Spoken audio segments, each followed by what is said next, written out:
आप सबका।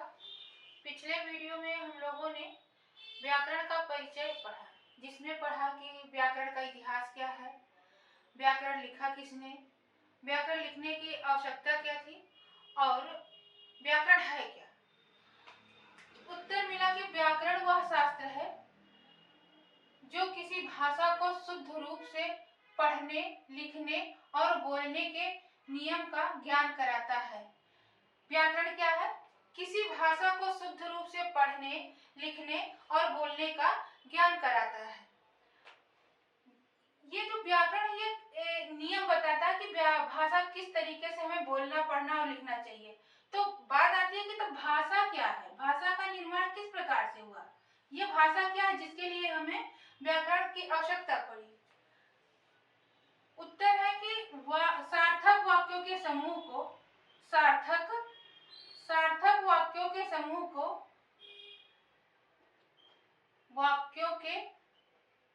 समूह को भाषा कहते हैं। सार्थक यानी कि सार्थक का मतलब होता है कोई वाक्य ऐसा हो जिसका कोई अर्थ निकले। जैसे मान लीजिए कोई व्यक्ति आया और दूसरे से बोल रहा है कि भैया आज हमारी तबीयत खराब है और आज मैं काम पर नहीं जाऊंगा। दूसरा बोलता है ठीक है भैया आराम करिए। तो जो ये भावनाएं एक दूसरे से व्यक्त हुई और वो पहला व्यक्ति बोलता है और दूसरा समझ जाता है, ये जो भावनाओं को व्यक्त करने की जो प्रक्रिया है दोनों के बीच में, उसी को भाषा कहा जाता है। और ये कई वाक्यों के समूह से बनता है, यानी ये वाक्यों के समूह से बनता है। ऐसे नहीं बन जाता कि भाषा कुछ भी बोल दो भाषा हो जाएगा, किसी अर्थ में ना रहेगा तब भी भाषा कह सकते हैं हम। नहीं, एक नियम के तहत बोलना चाहिए। तो नियम जो क्या है, वाक्यों के सार्थक वाक्यों का मेल है।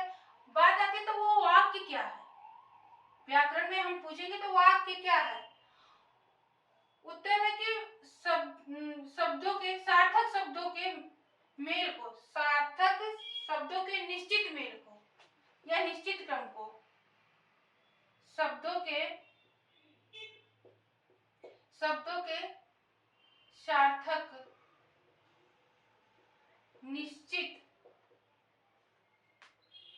निश्चित समूह को वाक्य कहते हैं।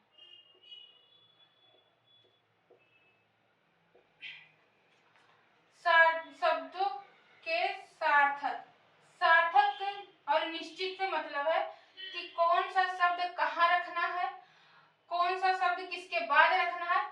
ये वाक्य का जब वाक्य विचार की जब चर्चा होगी उसमें हम अच्छे से पढ़ेंगे कि ये कैसे होता है। लेकिन बात यहाँ ये आती है कि तो शब्द क्या है, शब्दों का निर्माण कैसे हुआ, शब्द क्या है जो जिससे वाक्य बनता है, वाक्य क्या है जिससे भाषा बनता है। तो हम शब्द की बात करें कि शब्द क्या है, तो उत्तर है कि वर्णों के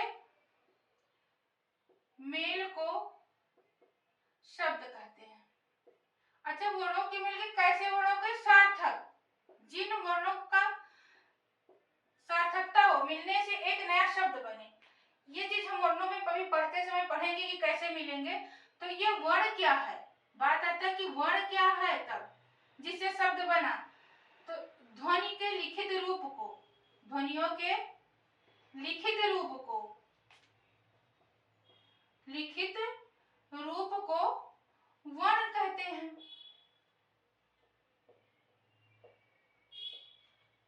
अब बात आई तो ध्वनि क्या है। ध्वनि क्या है, जब बात ध्वनि की आती है, ध्वनि वो चीज है जैसे हम कुछ बोल रहे हैं, जैसे करें का, ख, ग या च, प, ये जो सारी चीजें हैं ये ध्वनि है। और जैसे इसको हम लिख देते हैं वो क्या हो जाता है, वर्ण हो जाता है। क, च, प, न, ये सारी चीजें क्या है, वर्ण है। और जो हम बोल रहे हैं, आप जो सुन रहे हैं, ये ध्वनि है। अब हमें यही ध्वनि वर्ण बनता है, लिखने पर वर्ण हो जाता है और वो वर्ण के सार्थक मेल से शब्द बनता है, शब्द के सार्थक मेल से वाक्य होता है और वाक्य जो है कई वाक्य के समूह को हम भाषा कहते हैं। और उसी भाषा को किस तरीके से हम लिखते हैं, किस तरीके से हम पढ़ते हैं, किस तरीके से हम बोलते हैं, इन्हीं सारे नियमों को हम इस व्याकरण के अंतर्गत पढ़ेंगे। आइए अब हम इस ध्वनि से व्याकरण का शुरुआत करते हुए व्याकरण के नियमों का शुरुआत करते हैं कि व्याकरण के क्या क्या नियम है। तो चलिए हम ध्वनि से लेकर व्याकरण के और नियम पर चर्चा करते हैं। अब हम बात करते हैं कि व्याकरण में ध्वनि क्या है। उच्चरित मौखिक रूप को हम ध्वनि कहते हैं। उच्चरित मौखिक रूप को ध्वनि कहते हैं।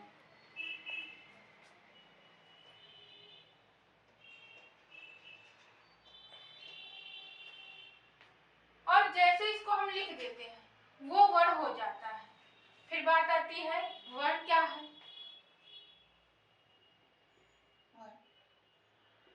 ध्वनि के लिखित रूप को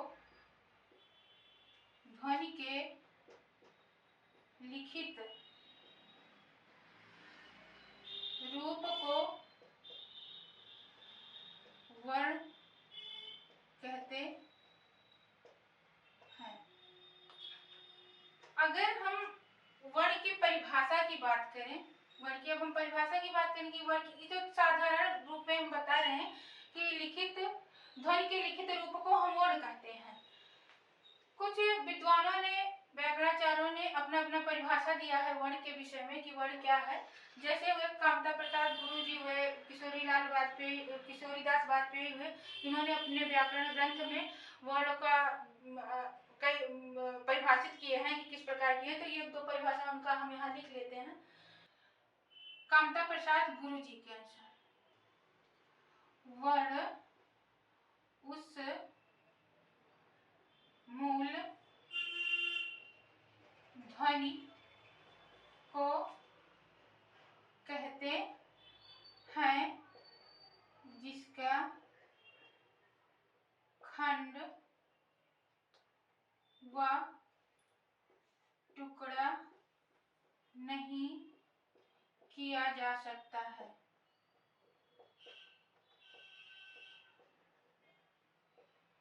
ये किसके अनुसार है?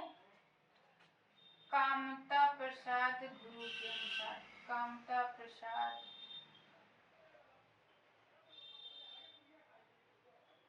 ये कामता प्रसाद गुरु थे, कौन थे? इन्होंने एक ग्रंथ की रचना की है हिंदी व्याकरण। इनके ग्रंथ का नाम है हिंदी व्याकरण, जो 1920 में आया हुआ था। और इसमें इनको हिंदी व्याकरण का पाणिनि भी कहा जाता है। हिंदी व्याकरण का पाणिनि कहा जाता है। किसको हिंदी व्याकरण का पाणिनि कहा जाता है? कामता प्रसाद गुरु को हिंदी व्याकरण का पाणिनि कहा जाता है। क्यों कहा जाता है? क्योंकि इन्होंने सर्वप्रथम हिंदी में हिंदी का व्याकरण लिखा था। क्यों कहा जाता है? क्योंकि इन्होंने सर्वप्रथम हिंदी में हिंदी का व्याकरण लिखा था। ये जो पहला परिभाषा है ये किसका है? कामता प्रसाद गुरु का है। दूसरा परिभाषा वर्ण के विषय में कहे हैं कि वर्ण वह छोटी सी छोटी ध्वनि है। छोटी से छोटी ध्वनि है जो कान का विषय है। जो कान का विषय है। ये परिभाषा किसका है? ये किशोरीदास वाजपेयी जी का है। किशोरीदास वाजपेयी का है। इनका ये ग्रंथ है हिंदी शब्दानुशासन। इनके ग्रंथ का नाम है, किशोरीदास वाजपेयी जी के ग्रंथ का नाम है हिंदी शब्द शासन, हिंदी शब्द अनुशासन। हिंदी शब्द अनुशासन में 3 भाग है। पूर्व पीठिका करके, पूर्व पीठिका करके, और मतलब 3 भाग में विभाजित है, जिसमें जो पूर्व पीठिका है उसी में इन्होंने वर्ड का जो है परिभाषा दिया है। तो अब हम जानते हैं कि थोड़ा सा इसको रिवाइज कर लेते हैं कि ध्वनि क्या है। ध्वनि उच्चरित मौखिक रूप को ध्वनि कहते हैं, यानी कि जो हम बोल रहे हैं, आप सुन पा रहे हैं, ये ध्वनि है। लेकिन हम जैसे इसको लिख दे रहे हैं वो वर्ण है। जैसे हमने कहा का, ख, च, प, प, न आदि तमाम वर्ड जब लिख दे रहे हैं तो वो वर्ण हो जाता है। और इस वर्ण के बाद ये तो सामान्य रूप से हम लोग कह सकते हैं कि ध्वनि के लिखित रूप को वर्ण कहते हैं, लेकिन इसको हम अपने मन से नहीं कह रहे हैं कि हमने खुद कहा है, ऐसा हम नहीं कह रहे।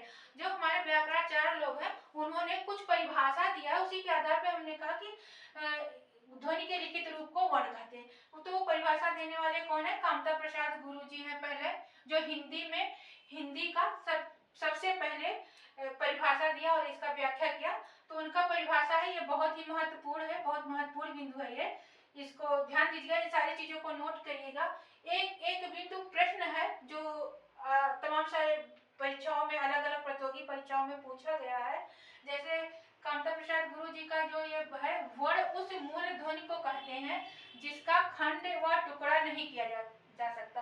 और इन्होंने उदाहरण भी दिया है, यही क, च, प, न, ऐसे लिख के उदाहरण दिए कि जिसको अब हम इसको खंड टुकड़ा नहीं कर सकते, या आ हुआ, यानी जब हम खंड टुकड़ा कर सकते हैं तो वो वर्ण नहीं है, अगर खंड टुकड़ा नहीं कर सकते तो वर्ण है।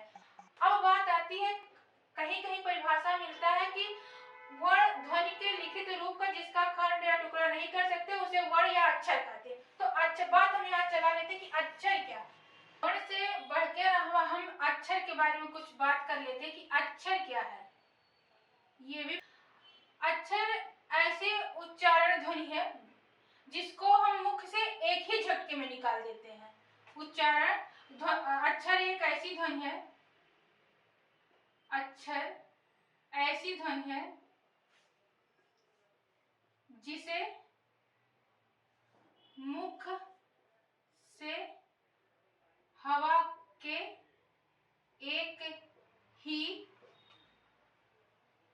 झटके में निकालते हैं। जैसे जी, क्या, जा आदि ऐसे शब्द आपको आज ऐसे ध्वनि मिलेंगे। अक्षर में 2 ध्वनियां एक साथ निकल सकती हैं, जैसे जी हुआ, क्या हुआ, जा हुआ, लेकिन इसको हम तोड़कर नहीं बोल सकते हैं। अब हम जानते हैं कि ध्वनि क्या है, वर्ण क्या है और अक्षर क्या है। तीनों में अंतर देखते हैं। ध्वनि, वर्ण और अक्षर में क्या अंतर है? तीनों शब्दों में, तीनों चीजों में क्या अंतर है? ध्वनि के विषय में बात करते हैं। ध्वनि भाषा की वो सबसे छोटी इकाई है जिससे छोटा और हम नहीं बोल सकते, जिसका हम कोई और वो मौखिक है। जैसे हम बोल दिए क, हम बोल दिए अ। अब जब हम इसको बोल रहे हैं तो वो तब तक ध्वनि है जब तक हम उसको लिखते नहीं। भाषा की सबसे छोटी इकाई। आप लोग मैं कोशिश करूंगी आप लोग खूब अच्छे से समझ पाए। जैसे जैसे एकदम छोटी इकाई, जिसे हम सबसे छोटी इकाई क्या बोलेंगे, हम बोल दिए आ। अगर हम इसको बड़ा आ लगा देते कि हम बोल दिए कि ये वाला आ बोल दिए, आ कर दिए, इसको आ करने पे ये ध्वनि नहीं रहेगा। हम लिख दिए तब भी ये ध्वनि नहीं है।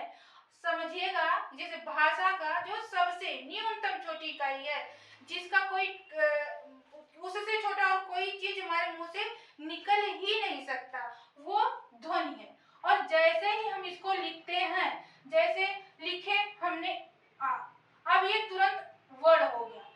मौखिक रूप ध्वनि, उच्चारण का जो मौखिक रूप है, मौखिक होता है उच्चारण जो होता है, ध्वनि जो होता मौखिक होता है।